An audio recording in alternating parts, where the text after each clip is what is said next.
Bom, pessoal, nós vamos dar continuidade então ao assunto sobre os blocos econômicos. Nós temos que ver alguns blocos ainda. E aí nós vamos começar aqui pelo ASEAN, Associação de Nações do Sudeste Asiático. Essa é a bandeira oficial, né? Cada bloco tem a sua, essa é do ASEAN. E tem algumas características que nós devemos ter bastante atenção. Criado em 8 de agosto de 1967, então esse período aqui já te faz remontar lá no período pós-Segunda Guerra Mundial, né? Bem pós-Segunda Guerra Mundial. Os cinco países que iniciaram, que encabeçaram, que pensaram esse bloco: Singapura, Indonésia, Filipinas, Malásia e Tailândia. Posteriormente, outros países vão fazer parte deste bloco, né? Brunei, Camboja, aí Singapura, Filipinas, Indonésia, Laos, Malásia, Myanmar, Tailândia e Vietnã. Embora tenha sido implementada em meados da década de 60, foi apenas em 76, com o Tratado de Amizade e Cooperação, que foi definida as diretrizes para sua atuação. O objetivo central da criação da ASEAN, né, do Sudeste Asiático, é um acrônimo, né? Um acrônimo. Então, tem que observar aqui essas letras, Sudeste Asiático. É o estreitamento dos laços entre os países membros, visando, sobretudo, o desenvolvimento econômico, social, cultural da região. Pode observar que a maior parte dos blocos econômicos, né, tem por objetivo esses aspectos: econômico, social, cultural, às vezes político, se repete. O que você tem que observar? É muito difícil cair a questão de data, de cobrar uma data em específico, mas é interessante você observar essa questão, porque vai aparecer para você só a sigla. Então, isso aqui você tem que saber, o Sudeste Asiático. Promove a união entre os países, estabilizando o campo político e econômico dos envolvidos, a partir do fomento, quer dizer, do incentivo, da competitividade e produção de produtos dos países aderentes. Foca no desenvolvimento do comércio e na intensificação das trocas comerciais entre os países integrantes, a partir da diminuição de tarifas alfandegárias, ou redução das tarifas alfandegárias ou taxas alfandegárias, e a criação da Zona de Livre Comércio em 1992. O bloco possui um produto interno bruto de 725,3 bilhões de dólares, sendo um dos blocos econômicos mais ricos do mundo. Ele possui um acordo de cooperação com a União Europeia, e é interessante isso aqui, você observar que os países celebram um bloco econômico, fazem parte de um bloco econômico, e este bloco econômico pode se relacionar com um bloco econômico de outro continente, por exemplo, como está sendo citado aqui. E ainda com países como o Japão, China, Coreia do Sul, Estados Unidos, Austrália, Índia, Paquistão, dentre outros. Então, eles podem celebrar um bloco econômico e um país específico. 2 países são considerados observadores do bloco e que posteriormente podem vir a fazer parte, são eles Papua Nova Guiné e o Timor-Leste, né? Aqui estão os países do Sudeste Asiático, né? 1, 2, 3, 4, 5, 6, 7, 8, 9, 10. 10 países aí que fazem parte. Associação das Nações do Sudeste Asiático, Associação das Nações do Sudeste Asiático. Essa cor aqui de burro fugido, os países membros. E aqui esse lilás, países observadores, como aqui o Timor-Leste e Papua Nova Guiné, estão aqui. Muito bem. Vamos agora para a APEC. A APEC são 21 economias da Orla do Pacífico, né? Cooperação Econômica da Ásia e do Pacífico, Cooperação Econômica da Ásia e do Pacífico. Então, de cara, os países que são banhados, que têm litoral no Oceano Pacífico, isso vai ser uma regra, né? Vai ser uma característica quando falar APEC, Cooperação Econômica da Ásia e do Pacífico. Busca o livre comércio em toda a região, de novo, livre comércio, então zona de livre comércio de seus membros, formulada em 1989. Aqui nós temos o contexto do fim do socialismo, né? Em 89, a queda do Muro de Berlim.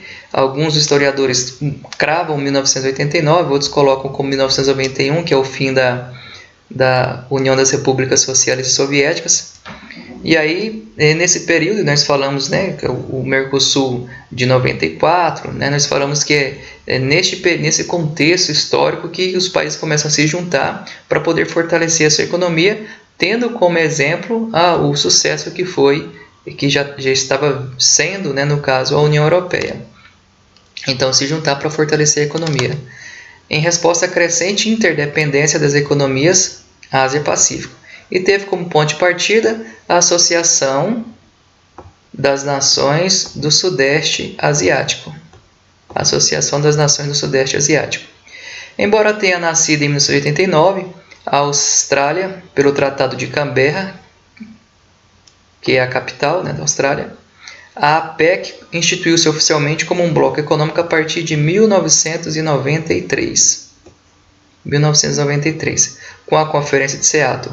A APEC também inclui três observadores oficiais: a ASEAN, o Fórum das Ilhas do Pacífico e o Conselho de Cooperação Econômica do Pacífico. Um critério para viabilizar sua associação é o de que o membro tenha independência econômica, e não que necessariamente consista em um Estado politicamente independente. Isso é interessante. Em função disso, a APEC adota o termo economias membros ao invés de países membros ou Estados membros. Ela é independente economicamente, mas possui dependência política, tudo bem, vai fazer parte do bloco aí sem problema, para se referir a seus integrantes. É reconhecida atualmente como um dos blocos multilaterais de mais alto nível e exerce influência global significativa. Atenção para essa curiosidade aqui.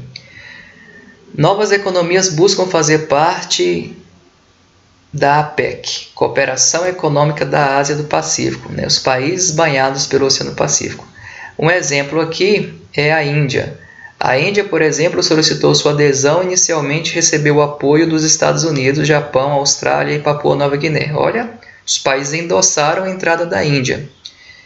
Mas ela não foi aceita pela maioria das lideranças, principalmente porque a Índia não possui costa no Oceano Pacífico. Por isso que eu falei que é um critério.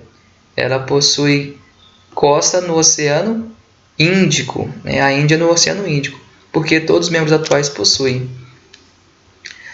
Falando sobre a riqueza, o bloco concentra 63,3% do PIB mundial gerado em 2018, totalizando 50,7 trilhões de dólares, com destaque para os Estados Unidos, China, Japão, tendo em vista que são, em ordem, as três maiores economias mundiais, tomando o PIB nominal como referência. Utilizando o mesmo critério, a APEC reúne ainda outras economias expressivas no cenário internacional, como Rússia, Coreia do Sul, Austrália, México e Indonésia, todas com PIB nominal acima de 1 trilhão de dólares. Cooperação Econômica da Ásia e do Pacífico, APEC. Gosto muito desse recorte do mapa aqui, desse planisfério. Os países banhados então pelo Oceano Pacífico. Aqui está a Índia, tá? Você talvez não está se lembrando. Aqui está a Índia, banhada pelo Oceano Índico. Um critério aí, então, ela não foi aceita. Aqui, pessoal, interessante, falando aqui de cartografia um pouco, nós temos a LID, ou Linha Internacional da Data, né? Mais ou menos aqui assim, é o antimeridiano, então o meridiano de Greenwich e o antimeridiano. Já caiu questão em vestibular dessa maneira aqui, onde naturalmente o seu cérebro pensa o seguinte, ó, né? Aqui está a orientação norte. Naturalmente ele vai pensar o seguinte. Deixa eu tentar colocar outra cor aqui. Tentar colocar um preto. Norte, sul, pelo que você conhece das rosas dos ventos, norte, sul, leste e oeste. Naturalmente seu cérebro faz isso com você, mas está errado, tá? Está errado. Não é assim. Você sabe que o continente americano está na porção oeste e o continente asiático aqui está no hemisfério, na porção leste. Então, é dessa maneira, se você tivesse que analisar, tá? Já caiu questão desse jeito aqui. Então, tá bom. Cooperação Econômica da Ásia-Pacífico. Aí aqui dá a data de entrada, né? Desde dos países mais antigos para os mais recentes. Não preciso decorar essas datas aqui. Não há necessidade, é só para você entender que são os países banhados pelo Oceano Pacífico. SADC ou SADC, Comunidade para o Desenvolvimento da África Austral. Sou África Austral. Esse aqui é o lema rumo a um futuro comum. Por isso que é importante você conhecer bem ou ter passado bem pelo conteúdo de cartografia lá no primeiro ano do ensino médio. Austral significa sul. É outro termo para falar de sul. Poderia ser também meridional. Meridional também significa sul. O contrário de austral é boreal, que significa norte. E o contrário de meridional é setentrional, que significa norte. Então, de cara aqui vai ser um bloco econômico que vai agregar os países que fazem parte do sul do continente africano. Então, mais ou menos, já tem uma localização aí na minha cabeça. Então, austral significa sul. Tá aqui, ó, a África do Sul. Perdão, o sul do continente africano. Esse aqui é o selo oficial. São esses países que fazem parte da SADC ou do SADC. Então, Comunidade da África Meridional, olha que aqui já apareceu, para desenvolvimento, criada em 1992, mais uma vez, olha, lá na aula de abertura sobre blocos econômicos, nós demos muita ênfase com relação a esse período, né? Esfacelou-se a União Soviética, o capitalismo defendido pelos Estados Unidos se sobrepõe ao socialismo. Então, de lá para cá, formação de muitos blocos econômicos. 15 países fazem parte da SADC ou SADC. África do Sul, Angola, Botsuana, Lesoto, Madagascar, Malawi, Maurício, Moçambique, Namíbia, República Democrática do Congo, Seychelles, Suazilândia, Tanzânia, Zâmbia e Zimbábue. Professor, não vou lembrar desses nomes. Realmente você não vai lembrar. Por isso que é interessante que a sua cartografia seja boa. África Meridional. Então você já tem uma localização. África Austral, você tem uma localização. Objetivo: estabelecer a paz e a segurança na região, desenvolver a economia, desenvolver políticas comuns, proporcionar a consolidação de laços históricos, sociais e culturais entre os povos da região. Como eu falei, todos os blocos têm, a maior parte deles tem a grande maioria desses objetivos aqui. Em busca da criação de um mercado comum, a Comunidade da África Meridional para o Desenvolvimento está desenvolvendo projetos como, ou tentou desenvolver, né? Será desenvolvido até 2010 uma união aduaneira, um mercado comum até 2015, união monetária até 2016, implantação de uma moeda única até 2018. Pesquisando aqui, nós conseguimos encontrar essa sobre a união monetária. A SADC adota o rand sul-africano como moeda de referência. Então, aqueles países que fazem parte deste bloco econômico, eles podem fazer as transações sem necessariamente precisar fazer a transação em dólar ou em euro. Então, foi criado para os países que congregam esse bloco econômico para que eles façam as transações. Isso é uma maneira de ter uma moeda oficial dentro do bloco. Rand sul-africano. Uma notícia até que recente, 4 de outubro de 2019. Outra notícia aqui. SADC receberá 20 milhões da União Europeia. Por que eu fiz questão de destacar isso aqui? Para você perceber que os blocos econômicos eles podem fazer acordos econômicos com outros blocos econômicos, como eu citei anteriormente. Pode ser feito sem nenhum problema. Pesquisando também você vai encontrar que a China também investe muito dentro do continente africano. Muito bem, este aqui já é um pouco mais recente, o SMCA,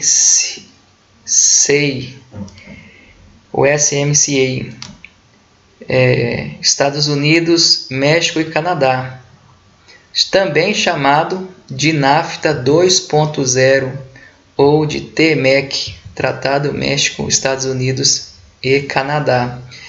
Pessoal, isso aqui vai substituir o NAFTA. O NAFTA em 2018 ele deixa de existir. Eu coloquei porque nós tivemos aula sobre o NAFTA e eu acabei não voltando lá no assunto, então isso aqui é mais atual. Está aqui o Donald Trump, junto com o presidente do México e do Canadá, assinando. Em 2018, durante o G20, Estados Unidos, Canadá e México oficializam um acordo que substitui o NAFTA. Isso em 2018. Nós vamos saber por quê. Assinado em 30 de novembro de 2018, e aí você pode observar que essa sigla aqui foi o seguinte, de acordo com os países que pensaram e logo assinaram. Então, Estados Unidos e México, Canadá entrou só nos 45 do segundo tempo. Então, foi o último país. Por isso que ficou essa ordem aqui, ficou esse acrônimo dessa maneira. Foi de acordo com o que os países já pensaram e decidiram assinar.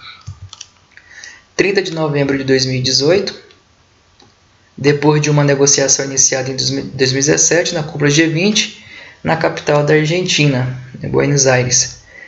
É um tratado de livre comércio. Moderniza o antigo acordo chamado NAFTA, que vigorava desde 1994. O acordo foi fechado primeiramente de forma bilateral, como eu falei agora há pouco, entre os Estados Unidos e México. O Donald Trump alegava enxergar prejuízos para os setores econômicos dos Estados Unidos. Esses prejuízos teriam sido gerados por déficits, quando você está devendo, quando você está importando mais do que exportando, por exemplo, no comércio entre Estados Unidos e o México. Isso provocou a perda de bilhões de empregos no território estadunidense. Então isso foi proposto, foi pensado, segundo os Estados Unidos, eles estavam tomando prejuízo aí.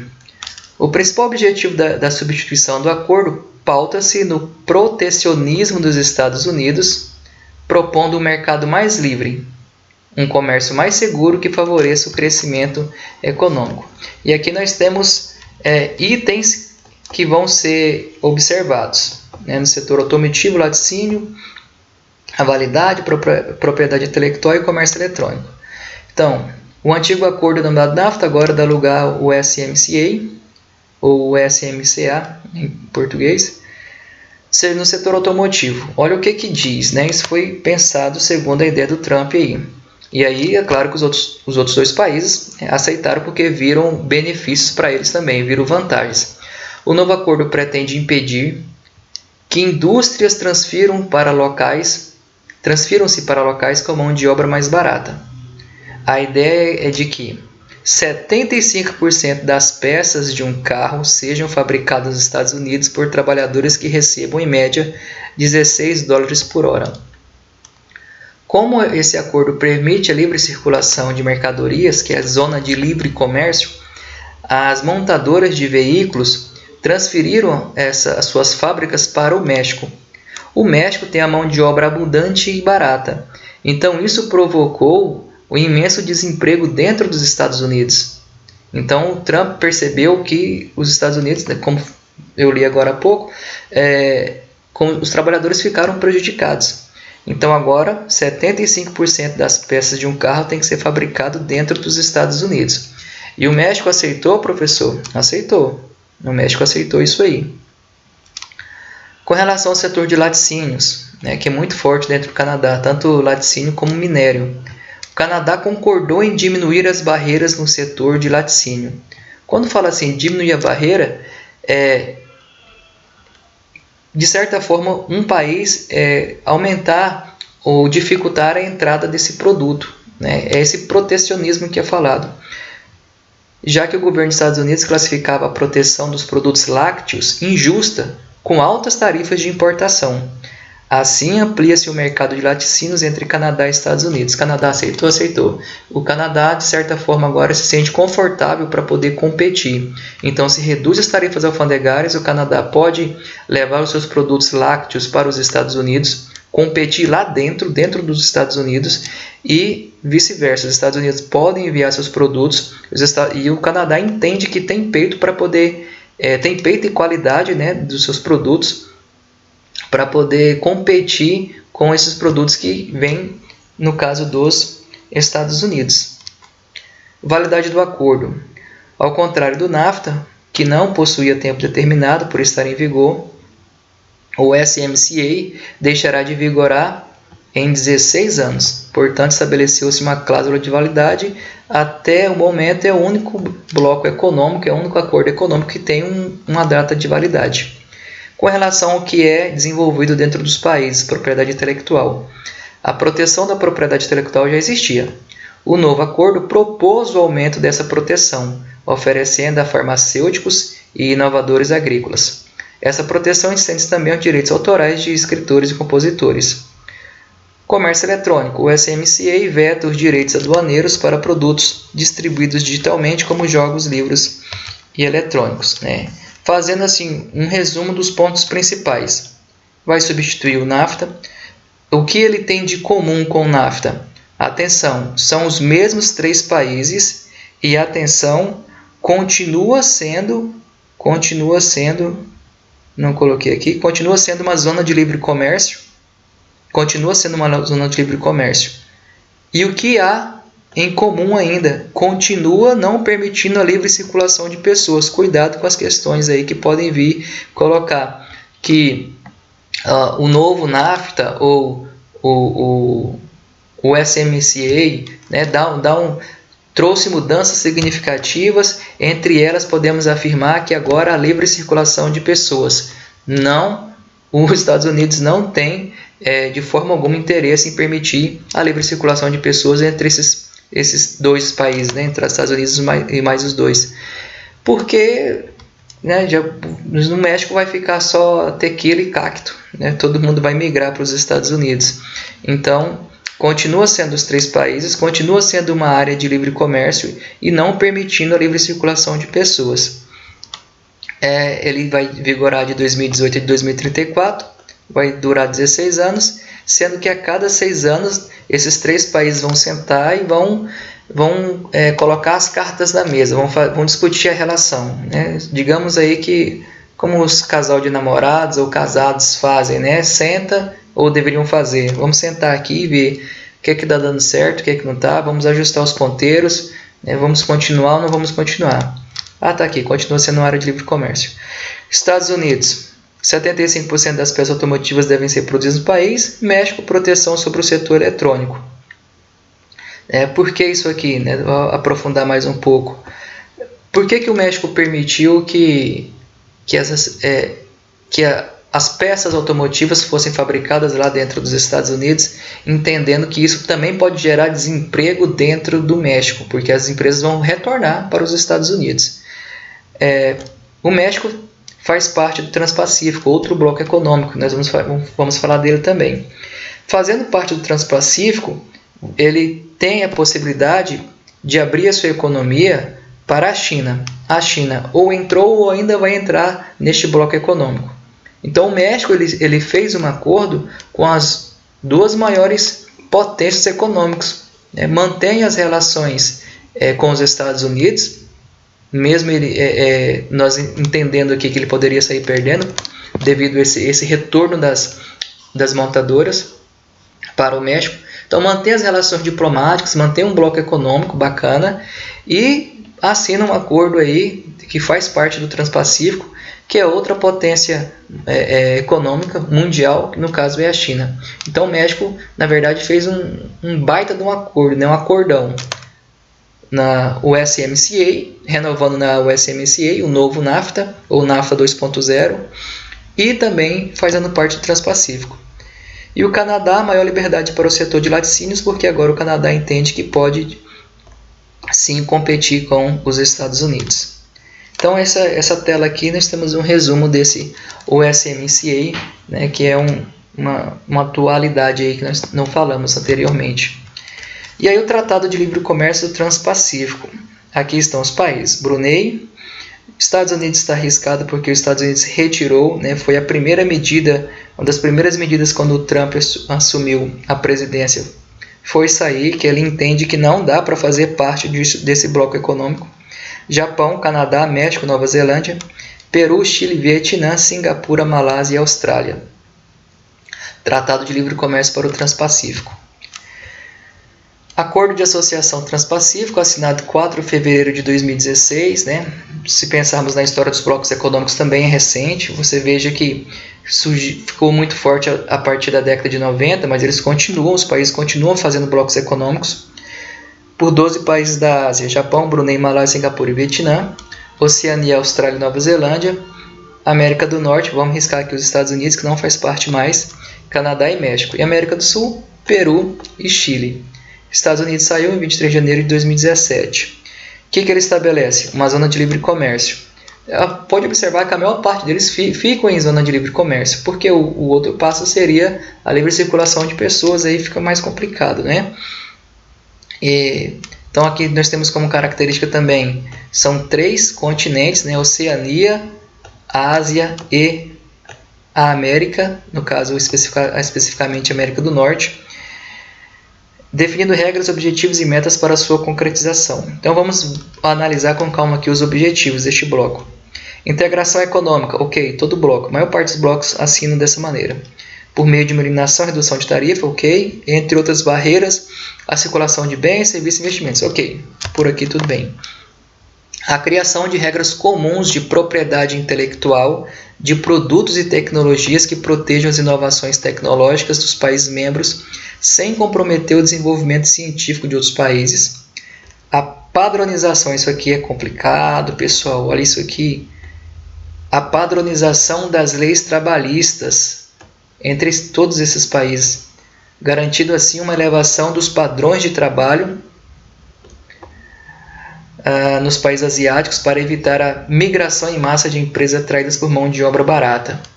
Na teoria, isso aqui é interessante, né? Mas já pensou aqui um trabalhador peruano, chileno, que seja se sujeitando às mesmas regras aqui de um trabalhador do Vietnã, vietnamita, por exemplo, ou da Singapura? Será que essas leis vão convergir com o que já existia dentro das leis trabalhistas do Peru ou do Chile? Isso aqui houve muita manifestação também quando foi assinado. O desenvolvimento de ações ambientais comuns que garantam o desenvolvimento sustentável das economias envolvidas nesse bloco econômico. O aumento dos investimentos internos do bloco que favoreça o desenvolvimento econômico dos países e aumente a integração econômica entre eles. São os pontos principais, então, desse acordo assinado em 2016, chamado Transpacífico, e, de certa forma, nós terminamos essas explicações sobre os blocos econômicos. Espero que vocês tenham compreendido da melhor maneira possível. Uma boa semana para todos.